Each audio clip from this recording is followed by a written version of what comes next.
Welcome to part 5 in this series of videos where we look at a Blazor application that demonstrates cascading grids. In this part, we look at the home page and add our first grid, linking it to a drop-down selection box at the top of the page. Let's have a quick look. By the end of this video, we will have amended the home page to allow the user to select a project from this drop-down list, and if there are any rooms for that particular project, they will be shown within this rooms grid. We will also have validation to ensure that the user selects a project before attempting to add or edit or delete a room, and we'll also have validation to ensure that we don't create duplicates for a particular project with the same room name. So selecting a project will display the rooms that exist. If I refresh that and try adding one without selecting, I'll get a warning to say that I haven't selected one. But having selected a project, I can now add a new room. And having added a room, I can now edit. Again, I ensure that we have selected a room before we can edit. It'll tell me I have to select one if I fail to. And if I select one, I can now edit and correct any spelling or typing errors. And it will also check that if I try editing one and call it the same as an existing room, it'll give me a warning to say I can't. It will also allow me to delete one. And with the message saying delete ensuite bathroom, so it's included the name of the bathroom here in the message, and I can just click OK or cancel.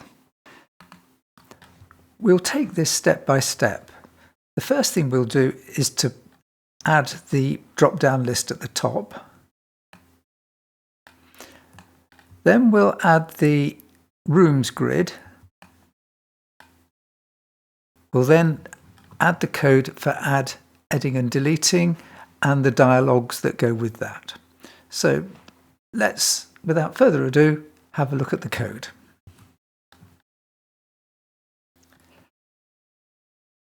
We'll start by making changes to the existing index page by deleting the existing code and adding a drop-down list to allow the user to display and select a project. Open Pages, select Index, and I'm simply going to replace the complete code with this. And let me explain briefly. We've got the same page directive. We're using Blazor wall area calculated data. We're going to use the project service and the Syncfusion dialog service. I've got a page title here, and that's what will appear in the browser's tab at the very top of the page. And then I've got a class, which I'll explain in a little while, and then a Syncfusion drop-down list. It's a project, the data source is project, the placeholder is going to say select a project, and it's got a pop-up height of 200 pixels and a pop-up width of 250. The field is going to say project name, and the value is going to be the ID.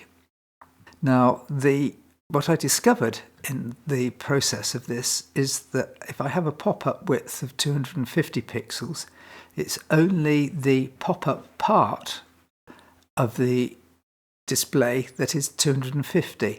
The actual pop-up box is the full width of the screen. So I've added this control wrapper, or a style called .control wrapper. It could be whatever you want, with a width of 250 pixels. Then I've declared an IEnumerable of type project called projects, and I'm simply populating that with all the projects when the page opens. So if we briefly start that and run it, we'll just check that that works.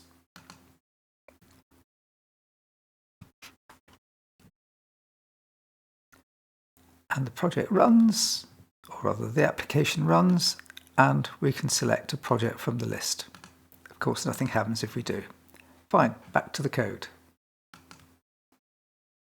As we have 3 grids on the page, a lot of the code is likely to be repetitious, and we can use this to our advantage, copying blocks of code and amending to suit the situation. But before we start on the design of the page, we know that we're going to need services and interfaces for the CRUD operations for room, wall, and deductions. We can therefore take the services and interface for project, copy them, and then use find and replace to substitute project with room, wall, and deduction. It's not quite that simple though, and we'll need to make further amendments for the different columns in each of the models.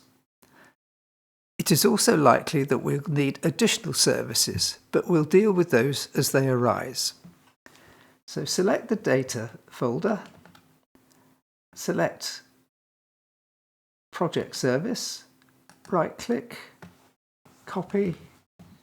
I'm going to click on the data, right click again and paste, and it creates a copy. I'll now rename that room service, and now do the same for iProject service.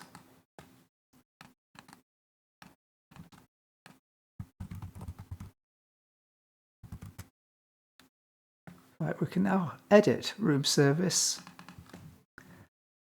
using find and replace to change project for room. So Control F for find, and we want to select replace as well, so I'll put project in here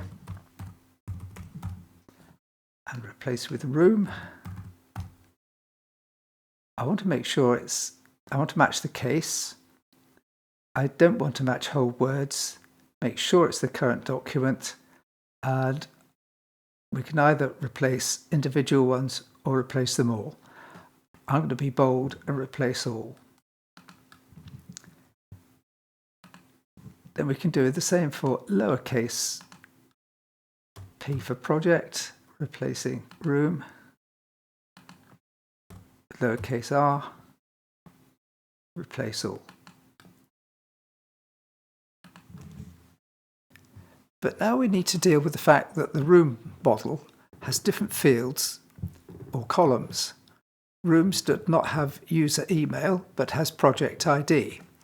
So I'm manually going to go through the file now, removing user email and replacing it with project ID.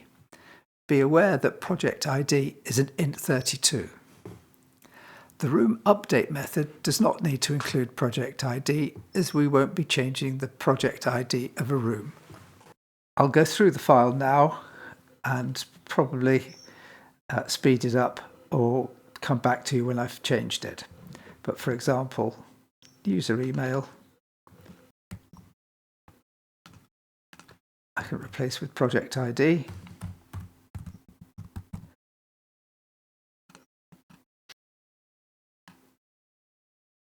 But I'll need to change that to int32.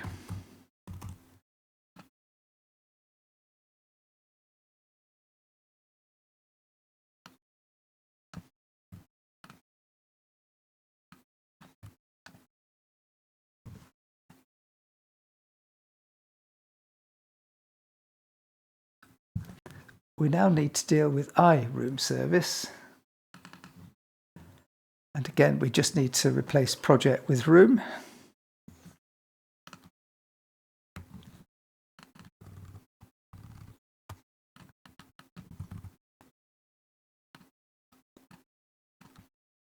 And the same again with project beginning with lowercase p.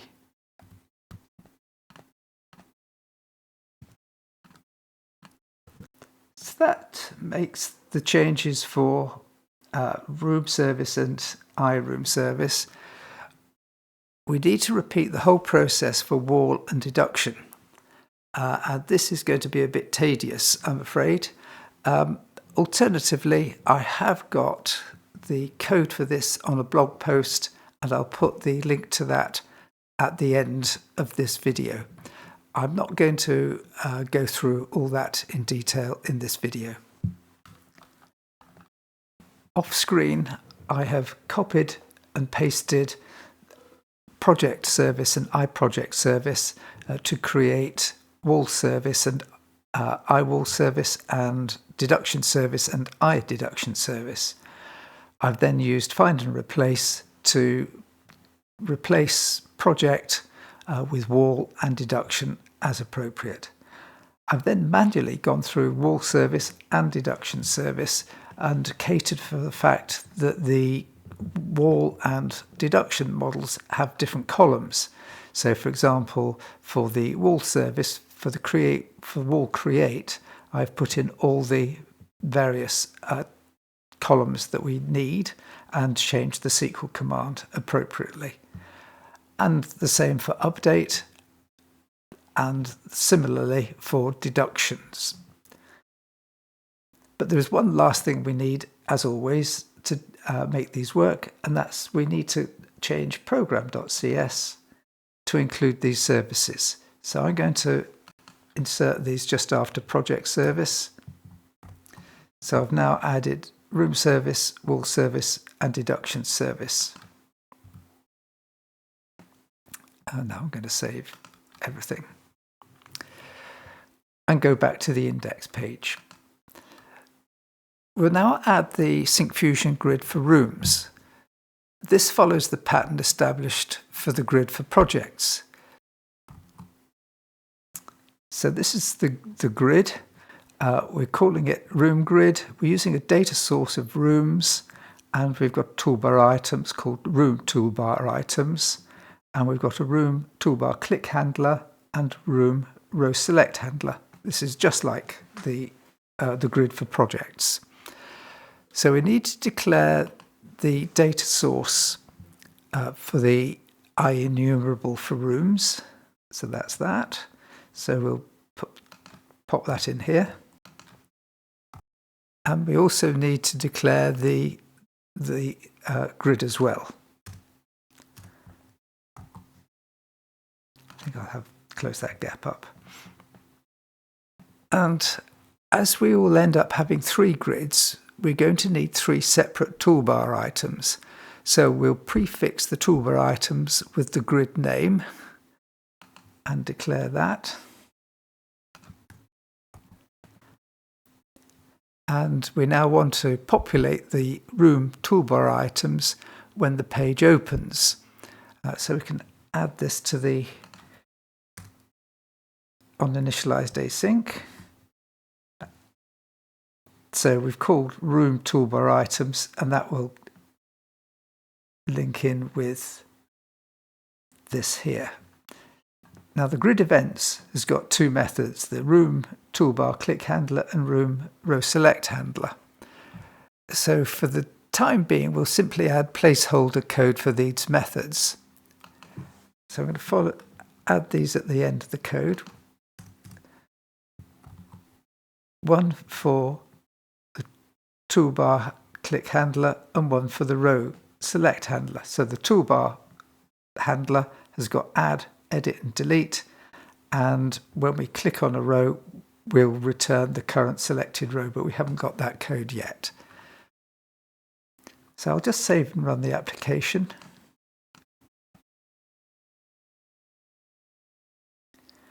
And thankfully it runs.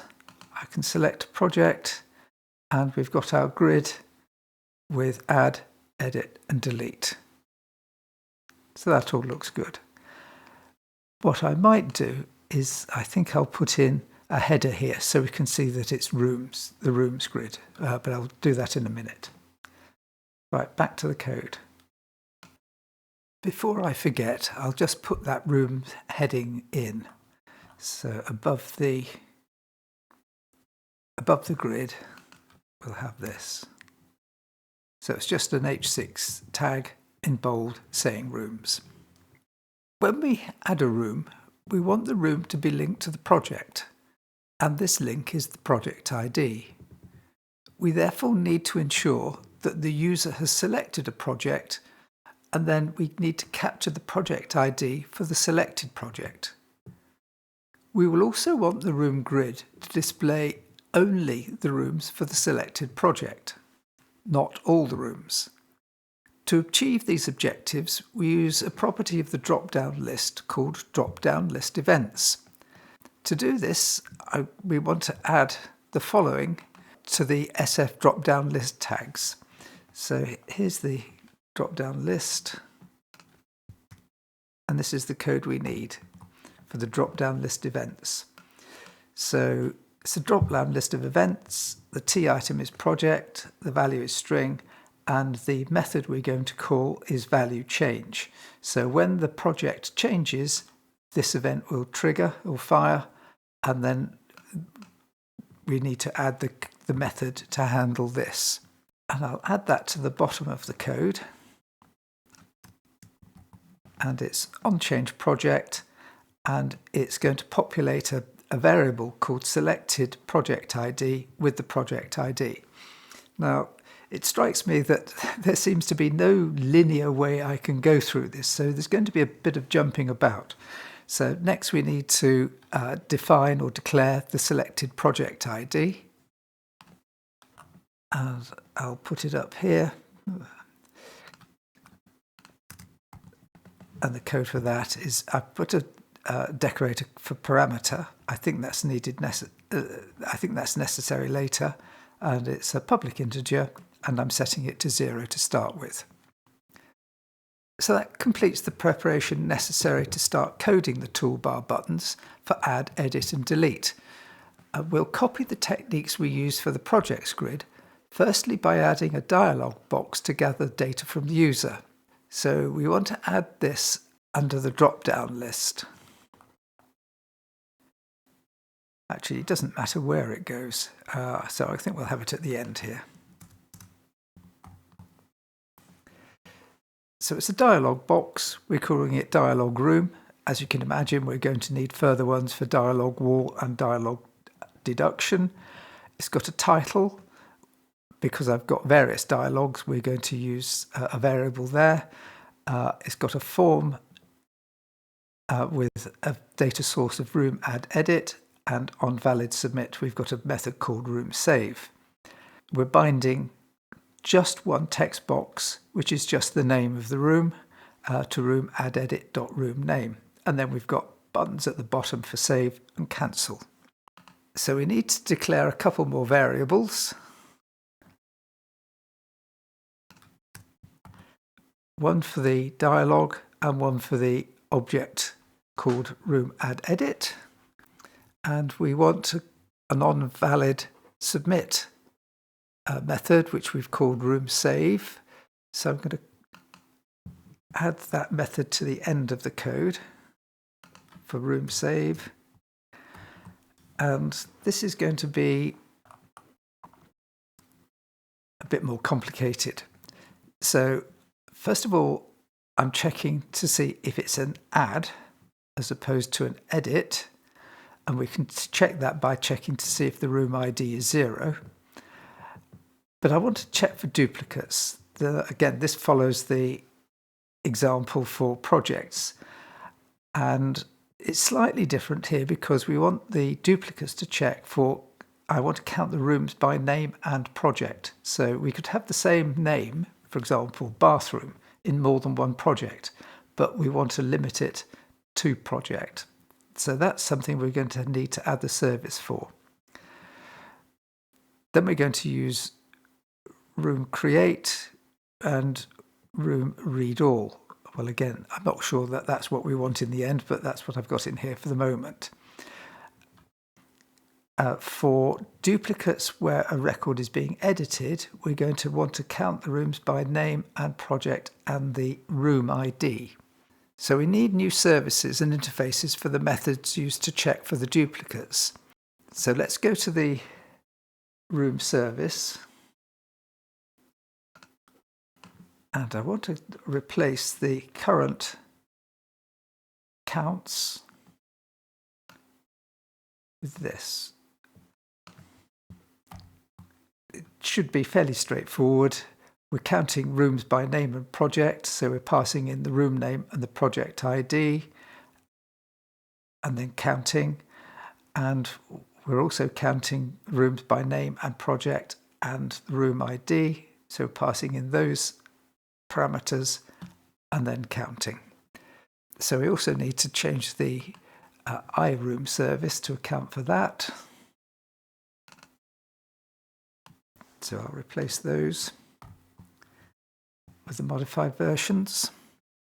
And to use the room service, we need to inject the room service into the index page. So I'll put it under the project service. But there's a problem with populating the room grid with room read all. We only want to display rooms for the project selected from the drop-down list. Now we've got the selected project ID, we can replace room read all with a new service interface that includes the project ID. We won't need the room read all again, so we can replace that in the service with this.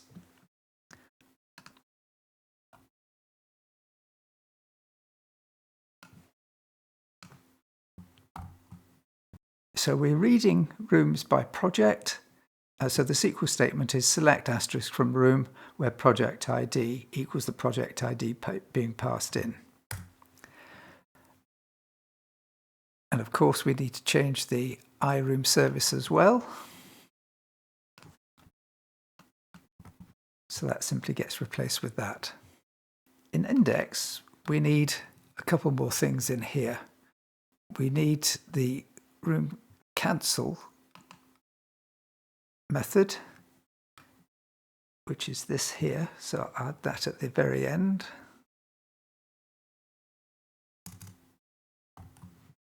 And with that, we can now insert the code into the toolbar handler for add. We'll tackle the edit and delete when we have the room row select handler defined. But for now, we can insert the following into the add section.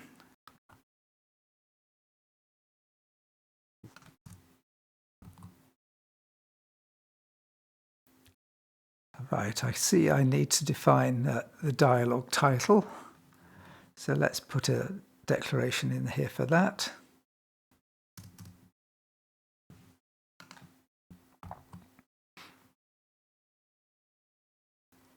And I also notice I need to change the room service here to just read the rooms that we need. So we need that on room save, but we'll also want it on rooms edit and on the change project.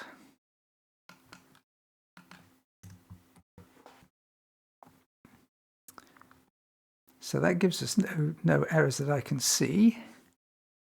Right, now save all the files and run it. The application runs. I can select a project. We've now got the heading for rooms. If I click add, I can now add a room.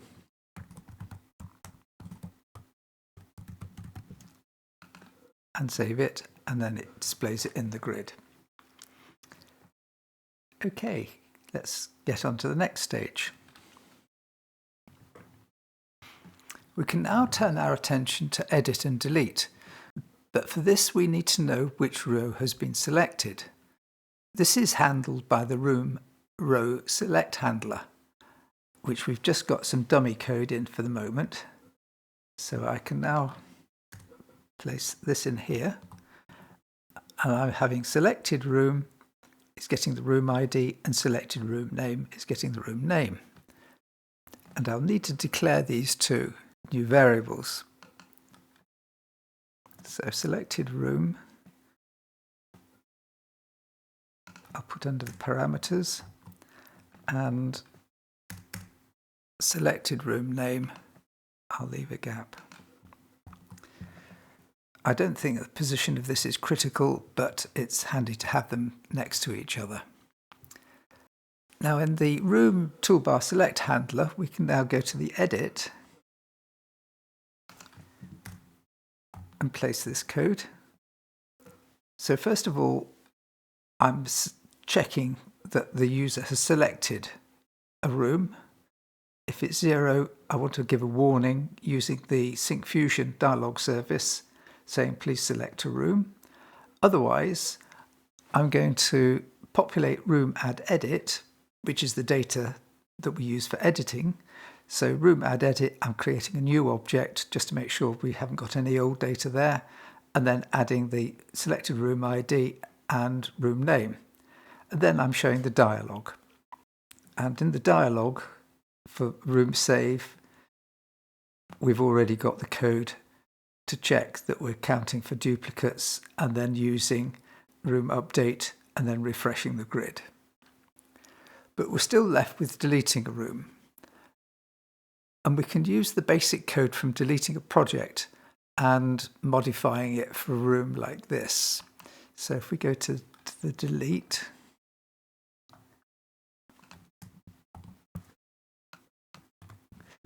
again, I'm checking that the room has been selected.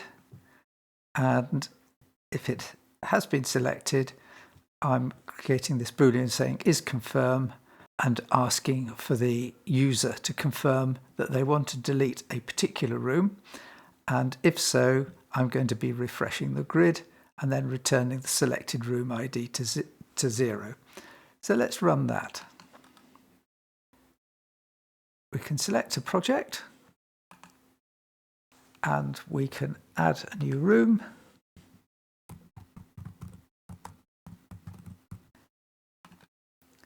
We can try editing one without selecting it, and I should get a message saying no room selected. I select it, I can edit it and save it.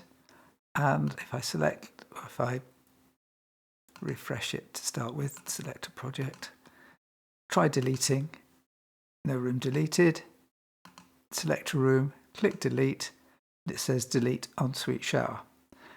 And then it says, are you sure you want to? I'll say no to start with, and then to show that I can, I'll delete it. That's interesting because I've deleted it and it's removed the records from the grid. That's not what we want. No, it has left our bathroom here. Right, so when we delete one, we want to refresh the grid for the project. Let me just see where that could have gone wrong.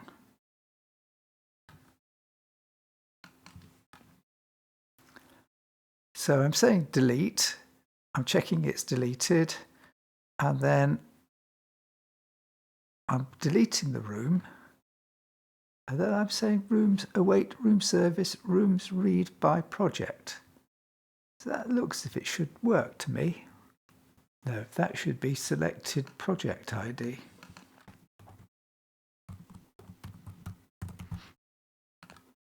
Let's retest it. I'll add a new room to start with.